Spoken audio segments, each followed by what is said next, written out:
Welcome back to the Global Business Report on Arise News. Groups in Nigeria from oil-bearing communities in Abia, Delta, Edo, Ondo states have demanded an upward review of the 3% Host Communities Fund allocation approved in the Petroleum Industry Bill, which was passed last Thursday by the National Assembly. Clause 240 of the draft bill has proposed 5% of the annual profit of oil companies for host communities. But shortly before passage, senators reduced the amount for host communities to 3%.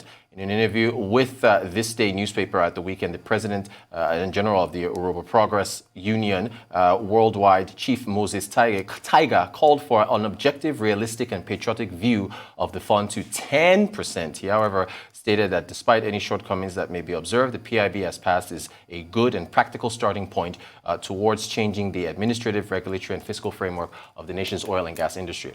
That's what we're going to be talking about with our next guest. A global advisory firm, KPMG, has released a report on the Petroleum Industry Bill. There it is, asking if it is a game changer. Joining us to discuss further is Mr. Adewale Ajayi, who is the partner and head tax, energy, natural resources, and managed services at KPMG. You're very welcome, sir. Thank you so much for joining us.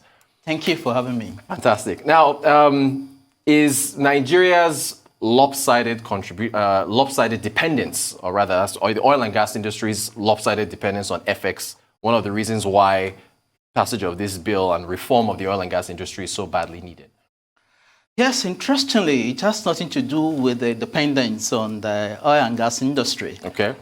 We all know that the oil industry contributes about 60% of total revenue and about 30% of foreign exchange earnings in Nigeria, even though when you look at the contribution to the gross domestic product, it's just less than 10%. Right. And so the issue is about diversification of the economy, which is what the Economic Sustainability Plan was meant to achieve. But the PIB itself is only focused on how to make the oil industry competitive. It really has nothing to do with how we diversify the economy, but rather, how do we make our oil industry competitive so that we can attract the investment that we need to develop the industry. Fantastic. Your report does highlight Nigeria's dwindling oil and gas investments from overseas. You've talked about this bill making Nigeria's oil and gas industry more competitive. Does that competitiveness include getting more investments, hopefully, from foreign investors? Yes, really, that is the major thrust of this particular bill. When you look at what has happened in Nigeria in terms of investment, I mean, just between last year alone, the Bureau of Statistics said, right, so out of about $10 billion that was invested in the oil industry, less than 5%, 0.5% was invested. Was invested in the oil industry. When you look at the amount of investment that was brought into Nigeria, less than 0.5% was invested in the oil industry. And I think the problem we have in Nigeria is how do we strike that balance, that delicate balance between the need for us to generate more revenue from our industry, our God-given resources, yes, and how do we attract investment? Now, you got to have a balance because there is no way you can increase your yield, government take, and you then expect to have investors coming in, especially when you consider the fact that there are so many countries in the world, especially in Africa, that have also discovered oil. And if you have to play in a competitive manner, we need to make our fiscal provisions more competitive so that we can attract investors. So that is the major thrust of the bill. And when you look at the bill, or the first bill that was presented by the executive, there have been some changes to accommodate the earnings of the investors. So I think based on what we have, just like you said in the earlier report, that this is a good way to start. It should, on paper, encourage investors to come into Nigeria. Fantastic. Your reports also, and this is very in-depth reports, touched on so many things. One of the things it touched on was the corporate governance structure. Yeah. Particularly I guess we can start with the upstream regulatory commission that's been put together. Yeah. How do you see what happens to the existing bodies like NAPIMS, the DPR, and so on? How do you see that playing out? Okay. One of the other benefits of the advantages or the purposes, the objectives that the PIB seeks to achieve is actually to create transparency in the industry, because that is one of the biggest challenges that we face in the industry. When you look at the like of DPR, is a regulator supposed to regulate both the upstream and downstream sector in a way. And of course, NAPIN is supposed to manage the commercial investment of government.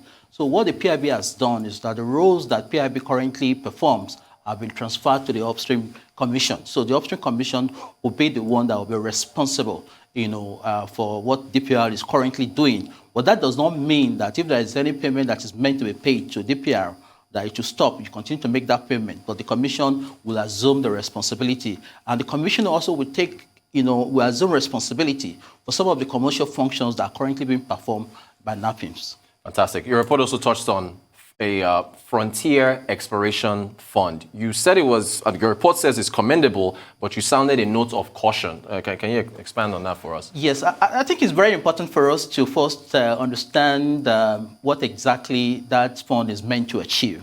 Right. I think there's been a lot of misunderstanding. When I look at the press releases here, people talked about, the Frontier Fund. When you compare with the Petroleum host community, the government has only voted 3% of OPEX, right, or 5% of OPEX, depending on which one you're looking at. When you look at the Frontier Basin, then you then have the 10% of rents payable on mining leases and prospecting leases, together with 30% of share of profit oil.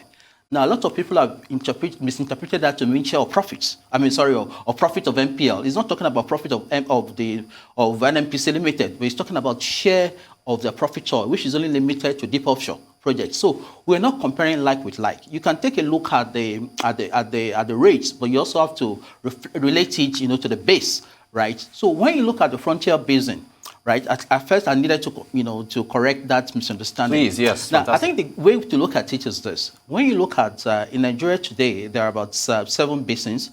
The only way we are producing is the Niger Delta Basin. That is where we're producing. There are 6 other basins. Now, we have an ambition by 2030 that we must be able to increase our reserves. Right, currently about 37 billion barrels to 40 billion. We've been on these things for many years. Right. We're still at 37 billion. We have not been able to do that, because there's no investment to encourage that. We've also said we need to increase our daily production, right, from about 2 million barrels per day to about 4 million barrels per day. But because we couldn't achieve 4 million, we've reduced that expectation to 3 million barrels per day. So the question is, where would the production come from if we don't carry exploration? So what the government is trying to do is to be able to boost the areas where we can get oil from, rather than depend on only the Niger Delta Basin. So we're going towards the Dahomey Basin, close to Ogun State, going to Chad Basin, going to Benue Basin, going to Kongola Basin. So the whole idea is to see how we can maximize reserves.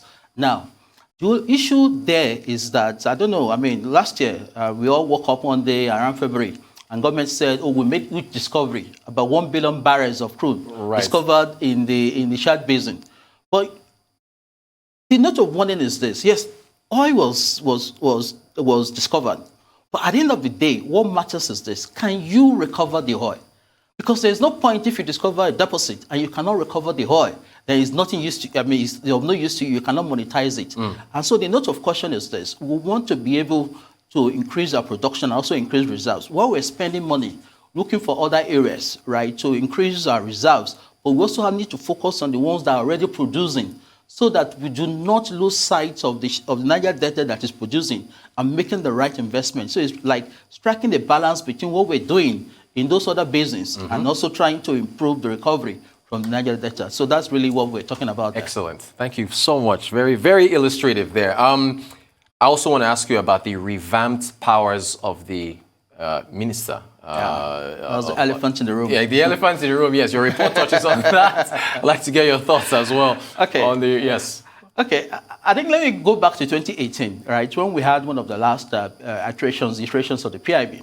At the point in time, we decided to break the PIB into four bills. So we have the fiscal bill, we have the Petroleum House Community Bill, we have the administration bill, and then, of course, we have, which one is the fiscal bill? Yes. Right? And the governance bill was passed in 2018, but the president refused to assent to it. Right. And, of course, there are thoughts as to whether the president is going to assent to this. But I think since this is an executive bill, the president would assent to it. Now, when you look at the powers of the minister, currently, the minister has the power, right, to be able to approve, if you want to transfer your interest to another entity, you need ministerial consent, right? So the minister has the power to approve that, right? And also, if you want to give awards, the minister has the sole power to decide on who gets a lease, who gets an oil block, right? But what the PIB has done is to try as much as possible to moderate that by saying those acts can only be performed on the recommendation, right, of the commission. And so the question then is, if the minister refuses to assent or to apply, he has to give a reason. Okay. And if he doesn't act within the stipulated period, that approval is deemed to have been given. I mean, currently, you can apply for ministerial consent and it can take up to 1 year. But now, I mean, there are days that are specified in the PIB. If you don't hear from the minister, that approval is deemed to be given. Now, but the issue is this. Now, what do you do in a situation where the minister is also the president of Nigeria? The president of Nigeria has the power to nominate, to appoint all the members of the commission and to remove them. So if the minister and the president says, this is what I want, so who in the commission can say otherwise? So that's really is a concern that people are expressing. So there's still a pervasive influence of the minister. One of the things that one can look at is that, is there a way we can say the president cannot be the minister? But again, the jury is out there. Thank you so much for that, sir. I want to ask you about environmental management. Over the weekend, a pipeline burst in the Gulf of Mexico, fire in the middle of the ocean. I want to just, extending that discussion to the environmental protection and how it makes players in the oil and gas industry in Nigeria, the PIB. What's your take on that? Okay. Let me just take us back to memory lane. We all remember what happened in 2010. One of the worst oil disasters that we ever witnessed, right, was what happened in BP in the Gulf of Mexico that you also referenced. Yes. Right? In that year, 2010, around April 2010, BP, they had this Horizon rig, right, started leaking. And for 87 days, oil was, I mean, they lost about 5 million barrels of oil a day. And it caused an untold ship or marine life in that particular area. Yes. In fact, as of last year, BP has spent close to about $65 billion on legal fees and cleanup costs. Wow. So when you look at that amount, because of the nature of petroleum operations, it's an extractive industry. Yes. So there will be spillage, right? I mean, you can argue that some of these spillages are caused by saboteurs, right? When they punch the pipelines, right? Which Yes. is what happened in January this year, when Shell lost the case to some farm farmers, and the government asked them, I mean, the court in The Hague asked them to, to pay for it, right? Now, but the question is, if you look at the magnitude of the environmental disaster that BP had, there was no way that they could have recovered that from their operations, right? So if you don't have a fund in place to pay for that, there would have been an issue. Right. So what the PIB has sought to do this time around is to require oil companies, because as a result of your operations, you're going to have spillage. Right. So the PIB is saying, make a contribution, right, based on the size of your operations and the risks involved, so that there is money set aside. So if this major spillage occurs, you can pay for it. So it's a very good practice. Hopefully, it's all boils down to implementation. And I hope, we can get that done and they can actually contribute to the fund. And if there is any spillage, the people affected, don't have to go to The Hague or don't have to go to any court before, the area is cleaned up. Only a minute to go, sir. Very quickly, another contribution to fund the host communities. I just read that in front page of this day, in fact, this day newspaper, it's in there. What do you quickly make in a minute of the host communities, the back and forth over the host communities fund? Okay, I think, again, there's some clarification that needs to be provided, right? When you look at the host community, let's first look at the intervention that we have for the petroleum host community, right? So we have the NDDC level of 3% that oil companies will still continue to pay. You have the Ministry of Niger Delta that is meant to provide facilities and infrastructure to the host community. Then you also have the states, various states agencies that also help, with the host community. And then, of course, you have the memorandum of understanding that the oil companies have passed. So when you look at it from that perspective, so you can understand why some people feel that they already have enough money in the host community. But the question is, people are looking at the 3% that they're getting, and they don't understand the base. Like I've said, when I was talking about the exploration fund, the 3% is on OPEX, right? Now, I mean, that is what they're getting. In addition to all these things, they will still continue to get these things, and they get the 3%. So I think it's fair deal. Whether they will settle at 3% or 5%, we'll see. Time will tell. Mr. Adewale Ajayi, partner head, tax, energy, natural resources at KPMG. Thank you so much for talking to us about Thank you so much. Very great conversation.